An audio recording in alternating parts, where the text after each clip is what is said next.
Next provision करा रही हूँ कम्यूटेड पेंशन। कम्यूटेड पेंशन क्या होती है? पेंशन तो ये है कि रिटायरमेंट के बाद आपकी फिक्स हो जाती है। कम्यूटेड पेंशन क्या होती है कि सपोज मिस्टर ए रिटायर हो रहा है और उसको मंथली पेंशन मिल रही है, सपोज 10,000 रुपए या 20,000 रुपए। उसका एक पेंशन फंड इकट्ठा हुआ होता है over a period of time, जितने साल उसने काम किया उसमें से एम्प्लॉयर उसको पेंशन देता रहता है। तो वो एम्प्लॉय क्या कहता है एम्प्लॉयर को कि मेरे को some part of my pension मेरे को आप लंप सम में अभी दे दो।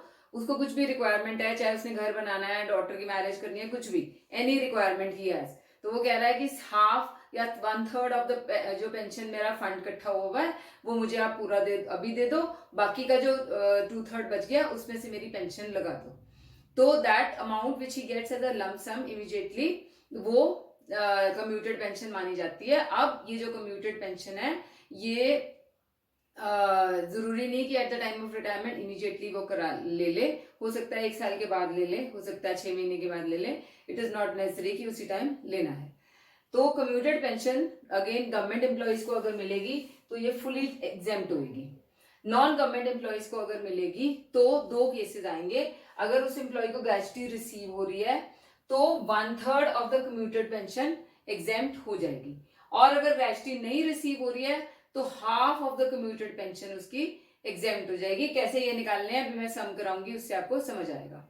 देन नेक्स्ट एक और प्रोविजन करा रही हूं, अगर रिटायरमेंट कॉम्पनसेशन मिलती है किसी भी पब्लिक सेक्टर एम्प्लॉय को तो under any scheme of VRS, voluntary retirement schemes जो गवर्नमेंट ने पहले निकाली थी, अभी भी चल रही है कई जगह पे, वॉलंटरली अगर कोई एम्प्लॉय रिटायर होता है किसी पब्लिक सेक्टर कंपनी से और in accordance with any guidelines of the government अगर उसको कुछ कॉम्पनसेशन मिलता है उस वीआरएस के स्कीम के अंदर, तो वो कितना एग्जेम्प्ट होगा?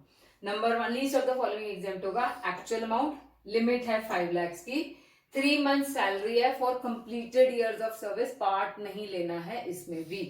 एंड लास्ट इज जो सैलरी लास्ट ड्रॉ की हुई है into months left for retirement. Suppose वो अपने रिटायरमेंट से 5 साल पहले ले रहा है, 2 साल पहले ले रहा है, वो मंथ्स निकालने हैं हमने इनटू सैलरी लॉस ड्रॉन करके। इन चारों में से जो लीस्ट होगा वो उसका वो एग्जेम्प्ट हो जाएगा और बाकी का टैक्सेबल हो जाएगा। Salary for this purpose will be basic plus DA जो एंटर कर रहा है प्लस कमीशन ऑन टर्नओवर, वही पीएफ वाला और एचआरए वाला वो लेना है हमने इसके अंदर सैलरी।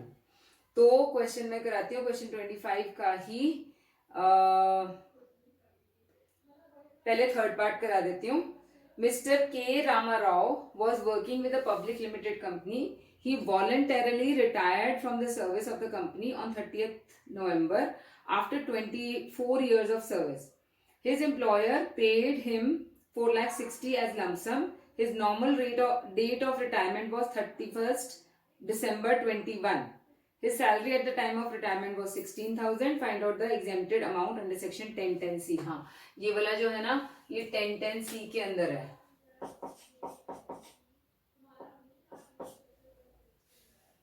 तो अब इसके अंदर देखने वाली बात क्या है, एक तो वो पब्लिक सेक्टर एम्प्लॉय है और रिटायर हो रहा है अंडर वीआरएस, तो गवर्नमेंट की स्कीम के अंदर उसको जो मिल रहा है वो हमने कैसे कैलकुलेट करना है। Number 1, least of the following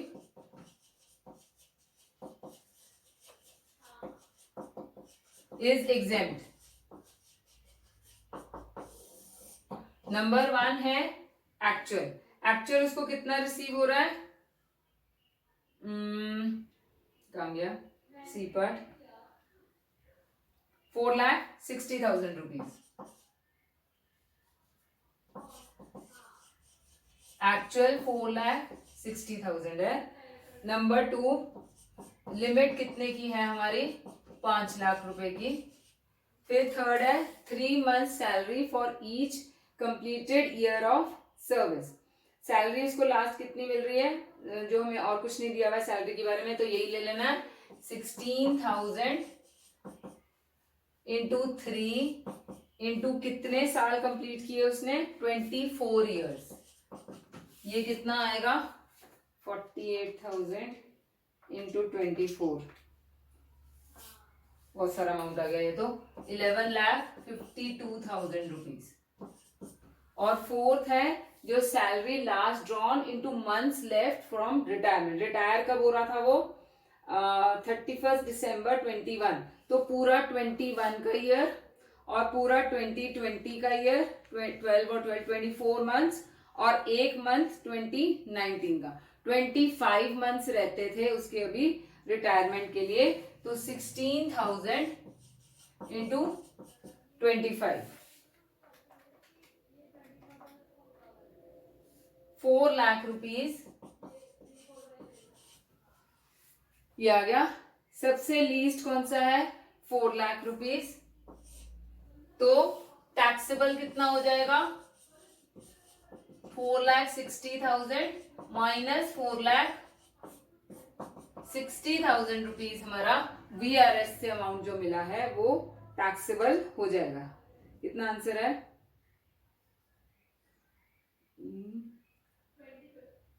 C part का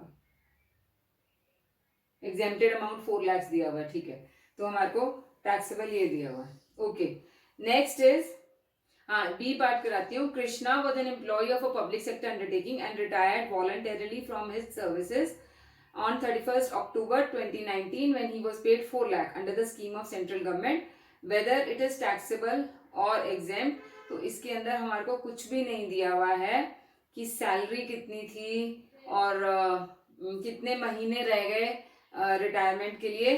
तो हम ऐसे केसेस में आपने सिर्फ सेक्शन कोट कर देना है that the amount is exempt under section 1010C as he is a public sector employee and he is getting VRS under the scheme approved by the central government. Then D part है, state government servant gets absorbed on 1st June in a public sector undertaking। अच्छा, he exercises his option to receive a lump sum in lieu of the payment of pension and commutes 1/3 of his pension। अच्छा, ये pension वाला है जो हमने ये किया हुआ है, of his pension rights for 2,50,000 rupees, 2,40,000 sorry, which he received on 30th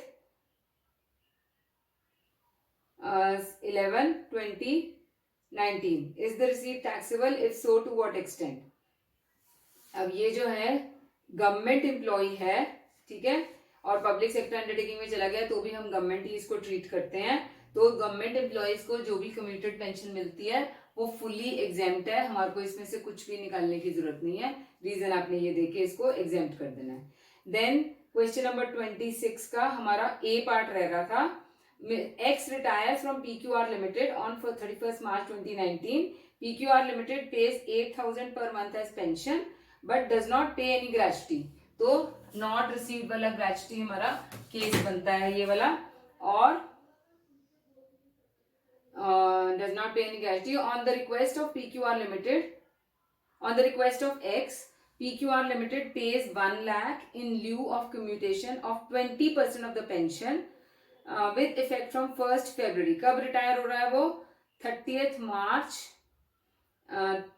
2019 को, और अगले साल फरवरी में उसको वो कम्यूट करा रहा है। इसका मतलब फरवरी और मार्च की पेंशन अलग होगी। इसको कैलकुलेट करके मैं बताती हूँ कैसे होगा।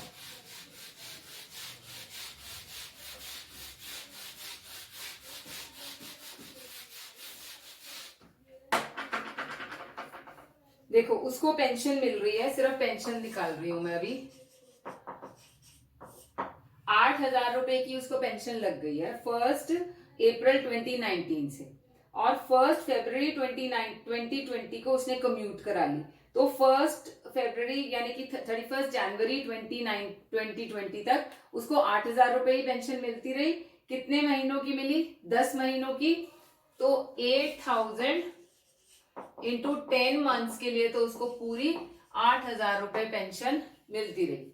फिर उसने कम्यूट करा ली है 20%, यानी कि 8,000 में से हम 20% माइनस कर देंगे, क्योंकि वो पार्ट उसको लंप सम दे दिया हमने।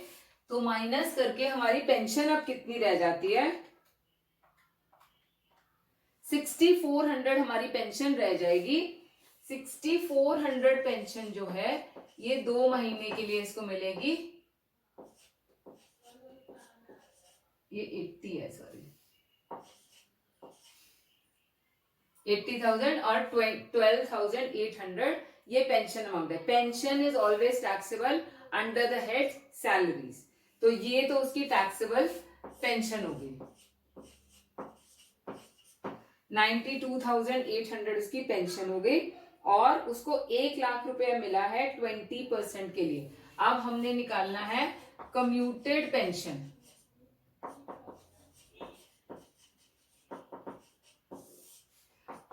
फॉर 20% कम्यूटेशन के लिए उसको मिला है 1,00,000. तो देयरफॉर फॉर 100% मतलब पूरा फंड उसका कितना था पेंशन का, 1,00,000 डिवाइड बाय 20 इंटू 100 करके 5,00,000 रुपए का उसका फंड था. अब क्योंकि उसको ग्रेच्युटी नहीं मिल रही है, उसका एग्जेम्प्ट कितना है, हाफ ऑफ दिस अमाउंट उसका एग्जेम्प्ट है. तो एग्जेम्प्टेड कम्यूटेड पेंशन 5,00,000 का हाफ यानी कि 2,50,000 उसको एग्जेम्प्ट है. अब अमाउंट रिसीव्ड कितना था उसको, 1,00,000 रुपए सिर्फ, माइनस एग्जेम्प्टेड अमाउंट तो ज्यादा है तो टैक्सेबल पूरा नील आ जाएगा हमारा, सिर्फ 92,800 टैक्सेबल होगा. अगर ये अमाउंट जो मिला होता है वो सपोज अगर 3,00,000 होता तो 50,000 हमारा टैक्सेबल हो जाता. तो इस तरीके से आपने निकालना है. पहले 20% के लिए कितना मिला है, फिर उसका पूरा फंड निकालना है, उसको 100 से मल्टीप्लाई करके, और उस फंड का 1/3 या हाफ निकालना है आपने फॉर कम्यूटेड पेंशन. तो ये छोटे छोटे 2-3 पॉइंट्स थे जो मैंने करवाने थे. ये आपको आगे क्वेश्चंस में आएंगे. नेक्स्ट क्लास में मैं फर्दर आपको आगे के क्वेश्चंस मतलब इसी पॉइंट को हम अब फुल फ्लेज क्वेश्चंस में कैसे करेंगे, नेक्स्ट क्लास में उसको कंटिन्यू करेंगे. ठीक है, सो विल कंटिन्यू फर्दर.